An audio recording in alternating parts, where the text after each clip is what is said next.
imana iravuga iti ndacyari imana, ntaho yagiye iracyahari, imana iracyari imana, komeza umurimo. ubwo ndabwira abo twambara kimwe, komeza umurimo, imana ntaho yagiye. Amen. Bahamagariwe umurimo wo guhugura abandi, bahamagariwe umurimo wo kwigisha abantu, dukomeze umurimo, imana ntaho yagiye. Ntabwo dusenga ari uko data yagiyeyo, ntidusenga ari uko mama yagiyeyo, ntidusenga ari uko bakuru bacu bagiye gusenga, ntabwo dukizwa ari uko imiryango tuvukamo yakijijwe, ntabwo dukizwa ari uko abo dukorana bakijijwe, ahubwo dukizwa kubw'uko hari icyo imana idushakaho. Imana iduhamagara, yaduhamagariye gukizwa, iduhamagarira kwezwa, iduhamagarira kuzaragwa ubwami bwo mu ijuru.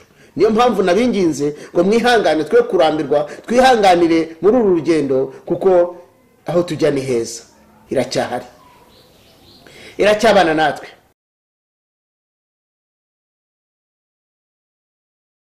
Ndabasuhuje mu izina rya Yesu Kristo.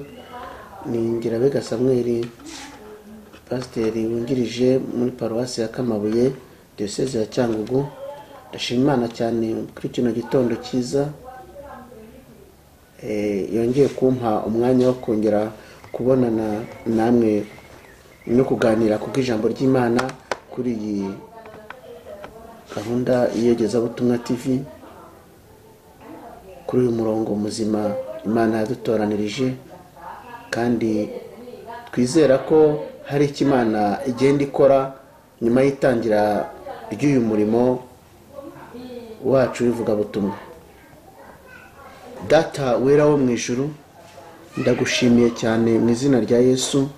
Ngushimiye kuri Imana y'inyembabazi, ngushimiye kuri Imana y'inyempuhwe, ngushimiye kuri Imana y'inyamahoro, ngushimiye kuri Imana ibana n'abantu bayo, ngushimiye kuri Imana isohoza amasezerano ku bantu bayo, ngushimiye kuri Imana yagendanye na Aburahamu mu rugendo rukomeye, Imana yagendanye na Isaka, Imana yagendanye na Yakobo, Imana yahagaze ku bwoko bwayo ikarinda izina ryayo. Nanjye rero ndakwinjiza kugira ngo muri kino gitondo unyemerere abantu bawe tugiye kuganira ku ijambo ry'Imana bafashwe izina rya Yesu. Amen. Tudatinze rero tugiye kuganira ku butumwa bwiza Imana yampaye gutegura kuri uyu munsi kugira ngo tuganireho. Turavuga ku nkuru z'urugendo rw'Abisirayeli mu butayu, ariko umutwe w'amagambo w'ubutumwa bwiza nabwise kwihanganira mu butayu. Turi ku ijambo ry'Imana riboneka hano mu Kuva igice cya 32 duhere ku murongo wa 1 kugeza wa 7. Kuva igice cya 32 duhere ku murongo wa 1 kugeza wa 7. Ku mutwe w'amagambo haratubwira ngo Aroni acurira Abisirayeli ikigirwamana cy'ikimasa mu izahabu. Abantu babonye Mose atinze kumanuka wa musozi, bateranira kuri Aroni baramubwira bati, haguruka uturemere imana yo kutujya imbere, kuko wa wundi Mose umuntu wadukuye mu gihugu cya Egiputa tutazi icyabaye. Aroni arababwira ati, mukatura impeta z'izahabu ziri ku matwi y'abagore banyu no ku y'abahungu banyu no ku bakobwa banyu muzinzanire. Abantu bose bakatura impeta z'izahabu zo ku matwi yabo, bazishyira Aroni. Arazenda azishyira mu gifite ishusho ashaka, aziyazamo igishushanyo cy'ikimasa. Baravuga bati, iki ni cyo Mana yawe wa bwoko bwa Abisirayeli we yagukuye mu gihugu cya Egiputa. Aroni abibonye yubaka igicaniro imbere yacyo, avuga ijwi rirenga ati, ejo hazaba umunsi mukuru w'Uwiteka. Bukeye bazinduka kare, batamba ibitambo byoswa, bazana ibitambo by'uko bari amahoro, abantu bicazwa no kurya no kunywa, bahagurutswa no gukina. Murongo wa 7, Uwiteka abwira Mose ati, manuka ugende, kuko ubwoko bwawe wakuye mu gihugu cya Egiputa bwiyononye. Mwakire neza ijambo ry'Imana.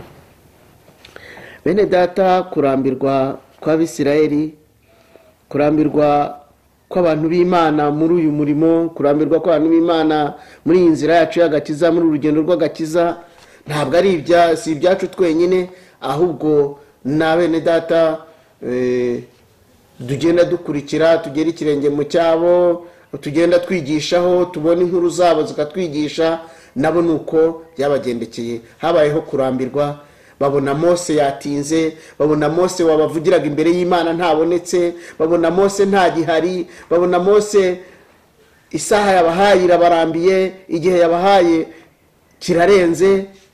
Nuko babwira Aroni bati gira vuba, dore Mose wadukuye mu gihugu cya Egiputa ntabwo akiri hano. Mbibutse ko turi kuganira ku ijambo rivuga ngo kwihanganira mu butayu, urugendo rw'Abisirayeli mu nzira yo kwambuka bajya i Kanani. Natwe dufite urugendo rutujyana mu ijuru. Mu rugendo rujya mu ijuru rero, buri wese bimusaba kwisuzuma mu buhamya bwe kugira ngo arebe ko agihagaze nk'uko yahagurutse, kugira ngo byibura amenye uburyo yatabaza Imana. Abisirayeli bo bari bamenyereye ko bavugirwa ku Mana, bakavugirwa na Mose. None twebwe mu gihe cyacu buri wese yivugira imbere y'Imana, yigira imbere y'Imana agasenga. Gusa mu ijuru imbere y'Imana dufite umuntu wo kutuvugira, ni Yesu Kristo wabambwe ku musaraba akatubera igitambo, kugira ngo natwe gusenga kwacu kujye kumvikana duca muri iryo zina rye. Yesu ashimwe cyane. Aya magambo rero turongera kuyasoma neza mu Gutegeka kwa kabiri igice cya 9 umurongo wa 6. Gutegeka kwa kabiri igice cya 9 duhereye ku murongo wa 6, hari amagambo y'Imana meza ngo nuko menya yuko gukiranuka kwawe, nuko menya yuko gukiranuka kwawe atari ko gutumye Uwiteka Imana yawe iguha iki gihugu cyiza ngo gihindure, kuko uri ubwoko butagonda ijosi.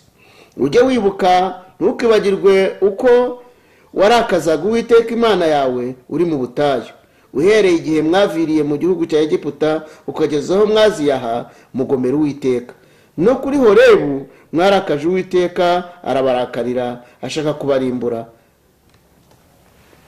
Nazamuwe uwo musozi no guhabwa bya bisate by'amabuye, ibisate biriho isezerano Uwiteka yasezeranye namwe. Mara kuri uwo musozi iminsi 40 n'amajoro 40 ntarya umutsima ntanywa n'amazi. Uwiteka mpa ibyo bisate bibiri by'amabuye byandikishijweho urutoki rw'Imana, byanditsweho amagambo yose Uwiteka yababwiye kuri uwo musozi ari hagati y'umuriro, mu muriro, kuri wa munsi w'iteraniro. Iyo minsi uko ari 40 n'amajoro 40 bishize, Uwiteka mpa ibyo bisate by'amabuye, ibisate biriho iryo sezerano. Uwiteka arambwira ati haguruka uve hano umanuke vuba, kuko ubwoko bwawe wakuye mu gihugu wakuye muri Egiputa bwiyononye. Bateshutse vuba inzira nabategetse, biremera igishushanyo cyagijwe. Kandi Uwiteka arambwira ati ubwo bwoko ndabubonye, dore n'ubwoko butagonda ijosi. Imana itubabarire cyane, kandi Imana ituzigame cyane. Imana itwiteho bantu b'Imana.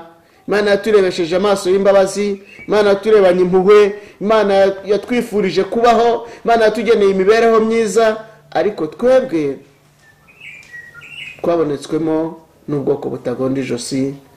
Nagira ngo ngire ubuntu bwo kubona uyu mwanya wo kuganira namwe ku ijambo ry'Imana, nkagirirwa ubuntu bwo kubona umwanya bwo kuvuga kuri uru rugendo. Nibutse abagenzi tujyana mu ijuru, nibutse bene data dusangiye umurimo, yuko igihe kigeze Imana ikavuga ngo manuka ubwire aba bantu, dore bongeye bateshutse inzira, dore barambiwe, dore barabona ntakiri Imana yabo, bashatse indi mana. Ngo babwira Mose bati, babwira Aroni bati wowe dushakire indi mana, kuko Mose watuvanye mu Egiputa ntabwo turi kumubona. Mose watuvanye mu Egiputa ntituri kumubona. Nuko Aroni akora kuriya nyine, abaremera Imana y'ikimasa. Nuko batangira kuyisenga, batangira kuyitambira ibitambo. Abantu batangiye gutamba ibitambo, abantu b'Abisirayeli batangiye batamba ibitambo nyine. Nuko birengagiza ko Imana yabakijije inkoni zo kwa Farawo, birengagiza ko Imana yabakijije akarengane, birengagiza ko Imana yabakijije kumba amatafari nta gihembo, gukora uburetwa nta gihembo, gusa ngo bakibuka ko baryaga amadegede, baryaga umutsima, baryaga inyama, ariko bakubitwa. Mu minsi yashize twaganire ku ijambo rivuga uburetwa n'ubutayu. Ntabwo ndaharenga cyane, ahangaha niho nkunze gukorera cyane kuko ntekereza ku rugendo kugira ngo ndusheho kujya kwigira imbere mu butumwa bwiza no kugira imbere muri uyu murimo no gukura mu gakiza. Kandi nkaba nifuza ko abantu b'Imana twakomeza tugatezanya imbere mu buryo bwo gusenga, mu buryo bwo gushyigikirana, tukareka gutentebuka, kuko Imana yacu iracyari Imana. Imana yacu ntaho yagiye, iracyahari. Nabamenyesheje mu buhamya nabahaye, nababwiye ko njyewe nari ntuzwe no kujya nikorera inzoga z'abantu, kubavomera barimo bashigisha. Ibihembo nagiye mvanamo iyo barwanaga, hari igihe nanjye nakubitwaga ndengana. Ariko ubu uyu munsi wa none, ubwo nshinzwe kugaburira ijambo ry'Imana, ubwo nshinzwe gutegura ijambo ry'Imana, nkuba nifuza ko nkwiriye kujya ntanga ibiryo by'ijambo ry'Imana bisengeye. Ijambo ry'Imana risengeye rigira umumaro, riherekezwa n'umwuka. Mwuka wera w'Imana aba bari kumwe natwe, agendana natwe, abasha kudufasha kutunihira iminiho kugira ngo Imana itwumve. Twe turasenga nk'abantu, umwuka akagerageza kugenda yongera ibirungo byiza mu isengesho ry'umuntu. Hanyuma kandi n'ibigeragezo umwuka aba yabibonye tugeragezwa, akaducira n'inzira, kubera ko umwuka w'Imana abana natwe. Dukomeze rero dusoma n'ijambo dusanga mu Itangiriro igice cya 21. Itangiriro igice cya 21. Itangiriro igice cya 21 hari amagambo y'Imana, hari amagambo aduhumuriza, nkabibutsa ngo iby'Imana yavuze irabisohoza.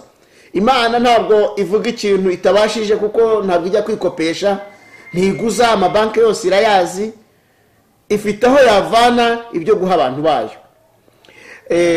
Tugiye gusoma rero amagambo mu Itangiriro nyine igice cya 21, dusangamo inkuru z'umuhungu wa mbere Aburahamu yabyaye witwa Ishimayeli, yabyaranye n'umuja we Hagayi. Kandi mu minsi nawe yari amaze gutentebukirwa, mu minsi yari agize ikibazo, mu minsi Sara yari amurembeje, amubwira ati turabanye ariko dore ntitubyara, ntabwo twabyaye, none ihangane ufate uyu muja. Aremera, afata umuja, atunga umuja, atera inda umuja, abyarana n'umuja. Ibyo byose ni intege nkeya, ni ugutentebukirwa k'umubiri w'umuntu kwari kwaje. Arangije mu gice cya 21 rero mu Itangiriro dusoma umurongo wa 17, maze aravuga ngo Imana yumva, haravuga ngo Imana yumva ijwi ry'uwo muhungu. Marayika w'Imana ari mu ijuru ahamagara Hagari, aramubaza ati ubaye ute Hagayi? Witinya, kuko Imana yumviye ijwi ry'uwo muhungu aho ari. Haguruka, byutsa umuhungu umufate mu maboko, kuko nzamuhindura ubwoko bukomeye. Imana ihumura amaso, abona iriba, aragenda avoma amazi yuzuye yamvumba, ayaramiza umuhungu we. Nuko Imana ibana n'uwo muhungu, arakura, atura mu butayu, aba umurashi, aba mu butayu bw'Iparani. Nyina amusabira umunyegiputa. Twakire neza ijambo ry'Imana. Bantu b'Imana, ubu butayu bwatangiye bukurikira amasezerano. Iteka y'Imana gusezeranije amasezerano, ikagusezeranya, imbere haba hari igipimo ugenda upimirwamo kuri twebwe, ariko bo Abisirayeli bwari ubutayu. Nifujira kubasangiza ku mazina y'ubutayu, nubwo bwari bugoye, ariko amazina hano muri Bibiliya agenda abonekamo. mu itangiriro tubonyemo 21:17-19 tubonyemo ubutayu bw'iparani aho Hagayi yatabariwe. Mu butayu dutabarirwamo, ariko iyo tugeragezwa tuba dusa n'abandi. Mu butayu turenganurirwamo, ariko iyo turimo tugeragezwa niyo turimo turengana bisa n'iby'abandi. Dusonza nk'abandi, inzariza nk'iy'abandi, icyorezo kiza kidusanga mu gihugu nk'abandi, ariko hari icyo Imana iba yaravuze, hari utugezi Imana igenda igenera abantu mu butayu. Nifuje ko aka kagezi Imana yakoreye Hagayi, yamuhaye akagezi, ariko umugabo Hagayi ajya guhaguruka, umugabo yamuhaye impamba, amuha amazi, amuha ibyo kurya, aramubwira ati ngaho genda. Ahagiye ntaho azi, ibyo agiyemo ntabyo azi, gusa ahunze Sara ngo atagirira ikibazo uruhande rwa mukeba we. Nimvuga mukeba muraza kwibuka ko mu buhamya nababwiye ko nge narezwe n'abakadata bagera mu 8. Ubwo rero ni ibintu nzi cyane. Nagerageje kuba umwana mubi w'ishyari, burya nabo ntiboroherwa bakadata, kuko iyo arebye nabi hari n'uyuri umusore n'ubari umusore akamukubita. Ariko ntabwo ibyo byashobotse kuri Hagayi na Sara. Ubwe Hagayi yari ifitiye umwana, aravuga ati reka ngende numvire umutware wanjye ndagiye. Noneho amaze kugenda ahurira n'umwuma mu nzira. Iteka umugore wa kabiri agira ibibazo, yewe n'uwa mbere agira ibibazo, ariko uwa mbere byibura bafite isezerano rero Hagayi n'ubundi ntaryo yari afite, ariko umwana yari afite yari arifite. Ushobora kuba mu rugo, nyir'urugo nta masezerano, ariko umwana ururimo afite amasezerano yavuganye n'Imana. Kuko abanyarwanda twamenze kumenya ubwenge bwo gusenga. Ntabwo dusenga ari uko data yagiyeyo, ntidusenga ari uko mama yagiyeyo, ntidusenga ari uko bakuru bacu bagiye gusenga, ntabwo dukizwa ari uko imiryango tuvukamo yakijijwe, nta nubwo dukizwa ari uko abo dukorana bakijijwe, ahubwo dukizwa kubw'uko hari icyo Imana idushakaho. Imana iduhamagara, yaduhamagariye gukizwa, iduhamagarira kwezwa, iduhamagarira kuzaragwa ubwami bwo mu ijuru. Niyo mpamvu nabinginze ngo mwihangane, twe kurambirwa, twihanganire muri uru rugendo, kuko aho tujya ni heza. Mu ijuru ni heza. Imipfire y'umukirisitu ukijijwe ntabwo imeze nk'iy'uwizera umunyedini gusa, oya, ntaho bihuriye. Umupasiteri ukijijwe, urupfu rwiwe ntabwo ruhwanye n'urw'udakijijwe, kuko ntabwo bisa. Inzira y'agakiza ntayihuriye na teni twambara, ni agakiza karimwe mu imbere, tukakambariraho iyo myenda, tugaca tukaberwa, ariko kirimo mu imbere gifite amasezerano. Agakiza kacu gafite amasezerano. Nibyo nifuje kugira ngo tuganire cyane. Nuko Imana ngo yita ku mwana wa Hagayi. Hagayi ni umugore wa kabiri wa Aburahamu, ngewe nta n'amasezerano bafitanye, nta nubwo ari umwisirayeli, ahubwo ni umunyegiputakazi. Ariko noneho mu nda ye harimo isezerano ry'umwisirayeli. Amen. Hagayi Imana yumvira Ishimayeli kuko hari icyo yamuvuzeho. Imana igendera ku cyo yatuvuzeho kuruta amagambo batuvugaho. Imana irengera icyo yatuvuzeho kugira ngo igaragaze ubumana bwayo n'imbaraga zayo. Imana ishimwe cyane. Mu butayu bwanjye nakijijwe mpura n'ubukene, kuko nimba navomeraga ziriya nzoga nkanywa inzoga, natangiye kugira inyota noneho insaba kunywa amazi, kandi twavomaga n'amazi mabi. Ubwo rero mu by'ukuri ndimo ndabona ngewe aho ngeze ni heza. Utugezi tumfukuriwe ni twinshi. Akagezi ka mbere nahuye nako, nahawe ishuri kugira ngo mve mu bwoko bw'umuryango w'abantu batize. Ibyo ndibyo byaramfashije. Noneho mbona ishuri ndi umusaza. Ni ubuhamya ntabonye uko ndamburaho gake, ariko ngiye gukomozaho. Ngize imyaka 33 njya kabiri, Imana yanejejwe nuko nsoma igice mu iteraniro. Mujye mukunda no kuba mu materaniro. Gusoma igice byonyine Imana yabyuririyeho, itayobewe ko mfite urukweto rumwe, mfite ipantaro imwe mu rugo, mfite n'umugore n'abana, imwe yo kujyana gusenga, ipantaro imwe njyana gusenga, no guserukana ngiye kurepeta nkaza nkarara nyimeshe, noneho bugacya narayimesaga iyo pantaro. Noneho munsi umwe madame arambwira ati ese nyabusa ko imvura iguye iyi pantaro koko buri iruma? Ndamubwira nti iri bwume. Arambwira ati ikuma do.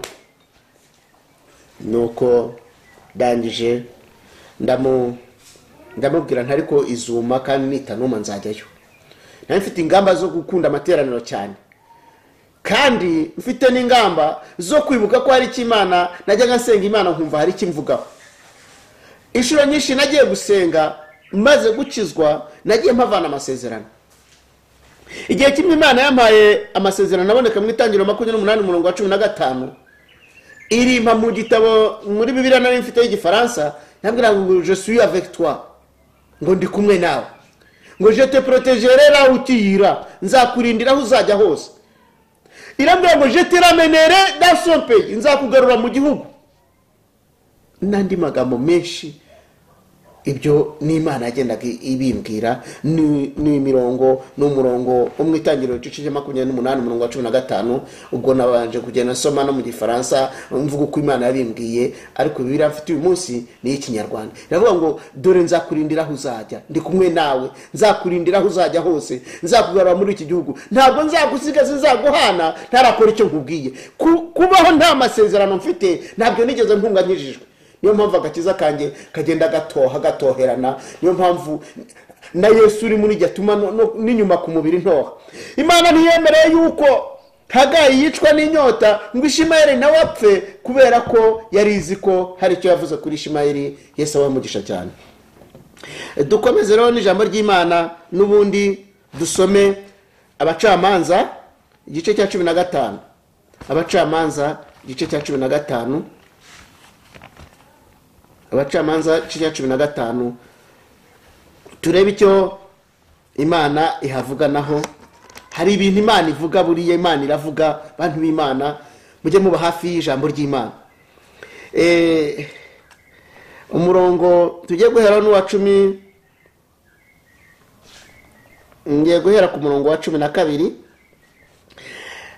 Turahasanga amagambo y'uburyo Samusoni yari amaze iminsi azengereje Abafilisitiya. Abafilisitiya nabo baza gutahura ko Samusoni hari ahantu aganditse, hari ahantu aba, bamenya ko ari Irehi. Nuko rero abantu baravuga ati nta kundi buriya turamusangayo. Noneho Samusoni yari kumwe n'Abayuda, ariko amasezerano y'Abisirayeli yagenderaga ku muntu Imana yahaye kuyobora abo bantu. Mose nababwiye ko hari ahirya mu bitabo bya Mose uko ari 5: Itangiriro, Kuva, Abarewi, Kubara, Gutegeka kwa 2. Biriya bitabo byose yabyanditsemo ari ugendera Abisirayeli, akabagira imbere y'Imana kuvuga ibyo kumva no kuyibwira ibyo bayikeneyeho, akayibwira nayo ikamubwira ibyo abashira. Noneho rero tugeze ku Bacamanza, Imana yari isigaye ikoresha Samusoni akarwanirira Abisirayeli mu rugamba Abafilisitiya babamereye nabi. Ntibari bakiri mu buretwa, bari mu butayu, abazahura n'intambara z'amabuye, z'imyambi, ingamba zitandukanye. Ariko ugeze kuri uyu murongo, ndumva nifuje guhera kuri umurongo wa 9. Abayuda bari kumwe na Samusoni, reka mwumve ukuntu bamubwiye. Hanyuma Abafilisitiya barazamuka bagandika i Buyuda, badendeza Irehi yose. Abayuda baravuga bati ni iki kibazanye kudutera? Barabasubiza bati twazanywe no kuboha Samusoni ngo tumugire nk'uko yatugize. Nuko Abayuda 3,000 bahera ko baramanuka basanga Samusoni muri yasenga y'igitare cya Etamu. Baramubaza bati mbese ntuzi ko Abafilisitiya badutwara? Ibyo badukoreye ni ibiki? Arabasubiza ati nk'uko bankoreye niko nanjye nabakoreye. Baramubwira bati tumanuwe no kukuboha ngo tugutange mu maboko y'Abafilisitiya. Samusoni arababwira ati nimundahire yuko ubwanyu mutari bunsumire. Baramusubiza bati oya, ahubwo turakuboha tukudadire tubagushire. ariko n'ukuri ntituri bukwice. bamubohesha imigozi mishya 2 baramuzamukana bamukuye muri icyo gitare. Ageze i Lehi, Abafilisitiya bamusanganiza urusaku, maze umwuka w'Uwiteka amuzaho cyane, imigozi yari imudadiye amaboko ihinduka nk'imigwegwe ishiririye, ibimuhambiriye biradohoka bimuva ku maboko. Nuko abona igufwa ry'umusaya w'indogobe ararisingira, aryicisha abantu 1,000. Nuko Samusoni aravuga ati, erega umusaya w'indogobe ibirundo ni ibirundo, umusaya w'indogobe mwicishije abantu 1,000. Nuko amaze kuvuga atyo ajugunya umusaya wari mu ntoki ze, kandi aho hantu hitwa Iramatirehi. Agwa umwuma cyane, atakambira Uwiteka, aramubwira ati, wadukirishije ukuboko k'umugaragu wawe, none inyota iranyica ngwe mu maboko y'abatakebwe. Ariko Imana ifukurira iriba i Lehi, amazi aradudubiza. Nuko amaze kunywa, umutima usubira mu nda, arahembuka. Nicyo cyatumye hahimbwa Enihakore, hari i Lehi na bugingo n'ubu. Nuko amara imyaka 20 ni mu gihe cy'Abafilisitiya ari umucamanza w'Abisirayeli. Ubutayu rero bukomerana Samusoni nawe, munyemere nkomeze kubyita ubutayu kuko ahantu hose akomereye abantu biba bitoroshye. Samusoni aravuga ati, ni munyemere nimba atari mwebwe, kuko umuyuda n'umuyuda bari bazi icyo bakora, bari bazi ko ari umusatsi bakogosha bikabirarangiye. Mu by'ukuri abantu musangiye umurimo muziranye bazi aho intege nke zawe ziba ziri, bazi naho bose baba batuzi, buriya baba batuzi badusobanukiwe intege nke zacu. Umufasha wanjye intege nke zanjye azaho ziba, abana banjye intege nke zanjye bazaho ziba, yewe komite tubana nazo ziba zizi aho intege nke zacu ziri. Ariko hari ibanga Imana yashyize mu mukozi wayo Samusoni. Samusoni rero amasezerano ye ntabwo yari kurangirira hariya. Niyo mpamvu nabwiye ngo mu butayu hajya haboneka iriba, kugira ngo amasezerano yacu akomeze, dukomeze kuyasatira kandi dukomeze kuyagenderamo, kugira Imana izasohoreze umurimo wayo yaduhamagariye. Imana ishimwe cyane. Umurongo wa 18 rero aratubwira ngo, agumwuma cyane atakambirira Uwiteka, aramubwira ati, wadukirishije ukuboko k'umugaragu wawe, none inyota iranyica ngo mu maboko y'abatakebwe. Ariko Imana ifukurira iriba i Lehi, amazi aradudubiza. Nuko amaze kunywa, umutima usubira mu nda, arahembuka. Nicyo cyatumye hahimbwa Enihakore, hari i Lehi na bugingo n'ubu. Ndagira ngo dusobanure iri jambo ryitwa Enihakore, kuko abantu benshi bagenda bitiranya ibintu, ariko amagambo y'Imana n'amagambo akomeye muri Bibiliya afite ubusobanuro hepfo, n'amagambo agaragara nk'izindi ndimi agira ubusobanuro kuri Bibiliya hano hepfo. Enihakore rero batubwiye ngo risobanurwa ngo iriba ry'uwambaje. Amen.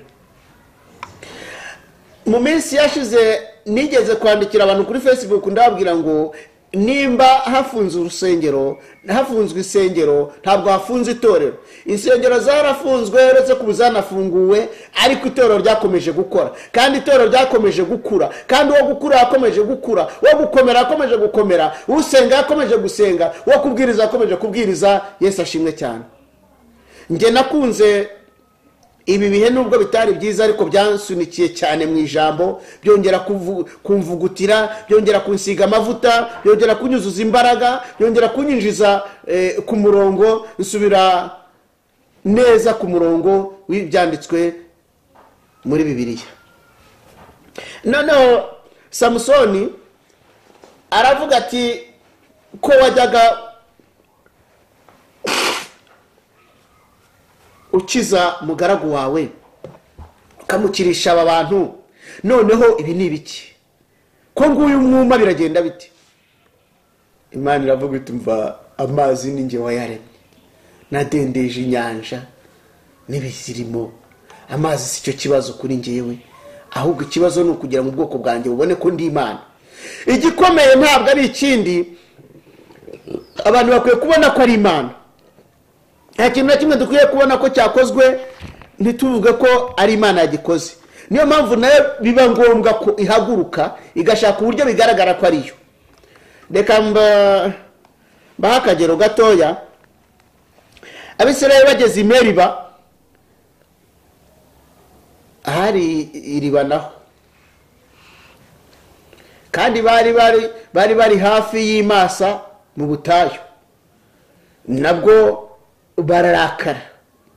bararakara cyane, barakarira Imana, barakarira Mose, nuko bagerageza Imana, ariko Imana irigaragaza.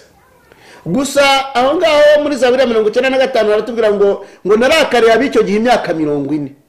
Ngo ndavuga nti ubu n'ubwoko buhoraho buyoba mu mitima yabwo, kandi ntibazinjira mu buruhukiro bwanjye.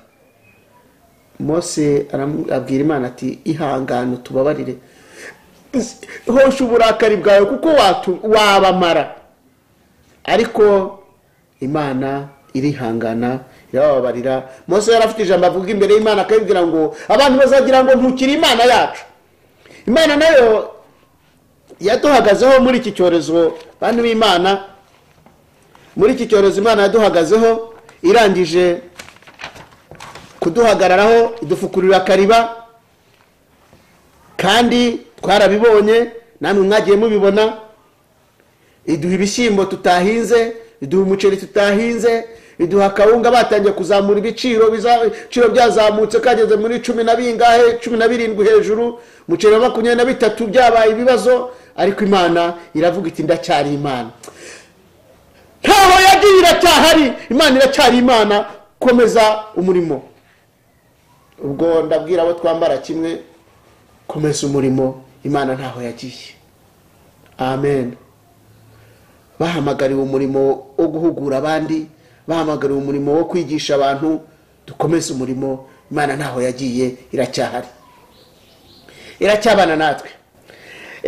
Abantu barahagurutse bavuga utugambo twishi, babonye icyorezo kije, babonye insengero zifunzwe, ngo pastor azongera kubaho gute. Ndagira ngo bahamirize abazashobora kureba kuri YouTube, muzitegereze umupasiteri, wenda mbatume muzagende kubashaka mujye mubitegereza.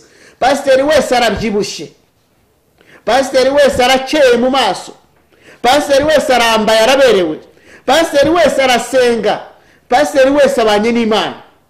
Kandi pasiteri wese kugeza uno munsi ni inyangamugayo imbere mu mudugudu aho atuye, aho atambutse, no kuri butike aho ahahira, kubera ko Imana yacu iracyari Imana.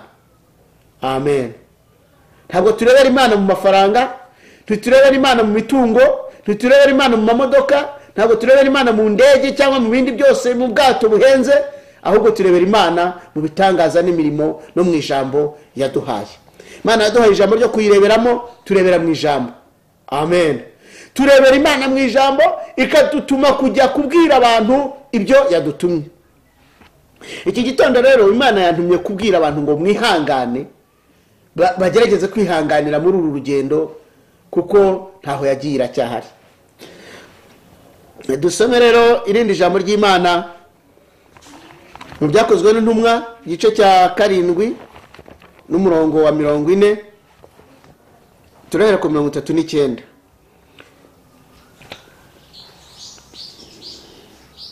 Aravuga ngo basogokuruza banze kumwumvira, ahubwo bamusunikira hirya, basubira muri Egiputa mu mitima yabo.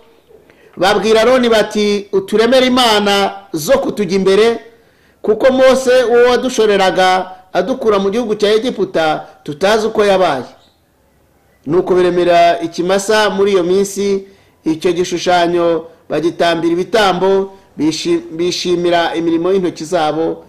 Nuko Imana irahindukira, irabazibukira, ibarekera gusenga ingabo zo mu ijuru, nk'uko byanditswe mu gitabo cy'abahanuzi ngo yemwe muryango w'Abisirayeli, mbese mwantambiriye amatungo abazwe cyangwa ibitambo imyaka 40 mu butayu.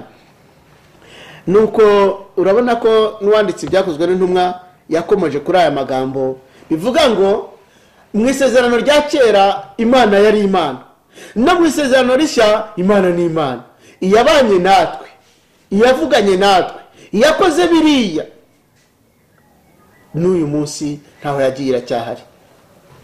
Nuko nabatekereje ukuntu nagiriwe ubuntu bwo kubona akariba ko kwiga ishuri, n'izi shuri ndihirwa n'itorero ryacu rya Anglikani, niga kwihanika Nyanza mpera mu mwaka wa mbere.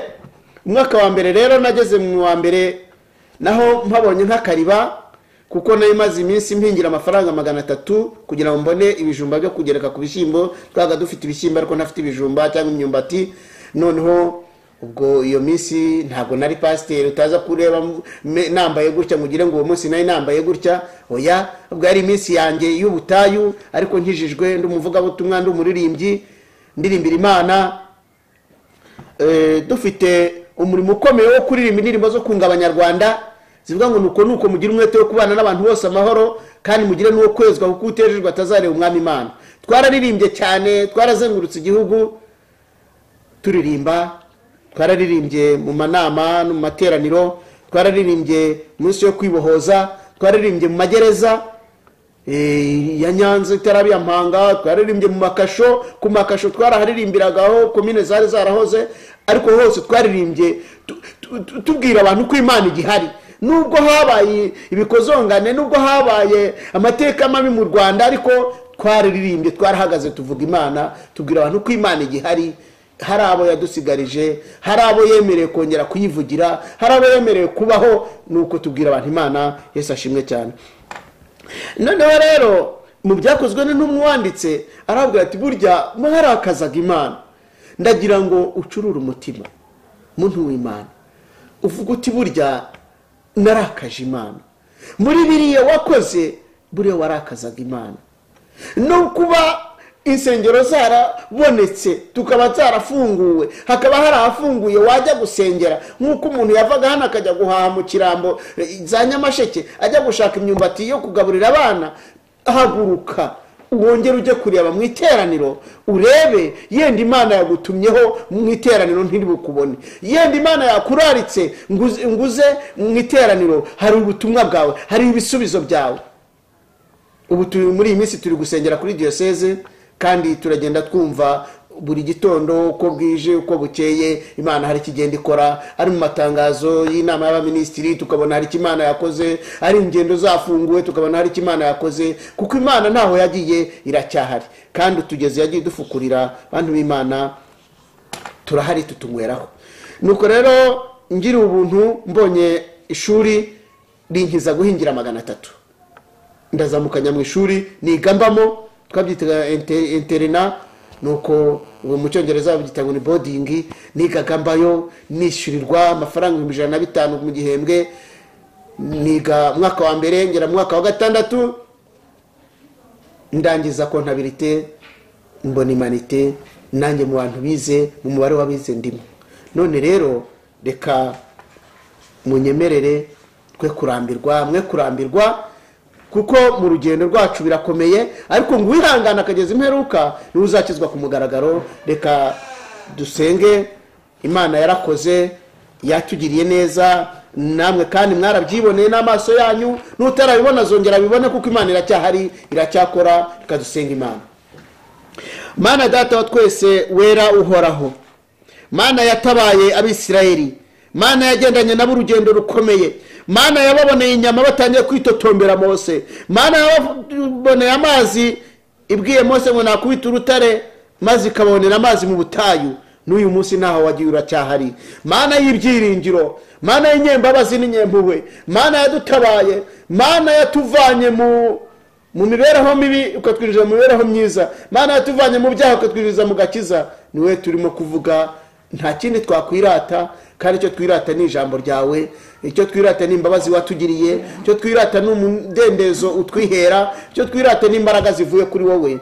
Ndakwinginze kugira ngo unyemerere uherekeze iri jambo, abumvise iri jambo bose mbasabiye umugisha, kugira ngo Umwami Imana n'uzabyumva n'abandi bazaryumva bazabe bahagaze bakomeze kugendera kuri ryo, bihanganire muri ubu butayu kugira ngo n'ubundi imbere basohorezwe amasezerano. Bisenze nizeye mu izina rya Yesu, amen.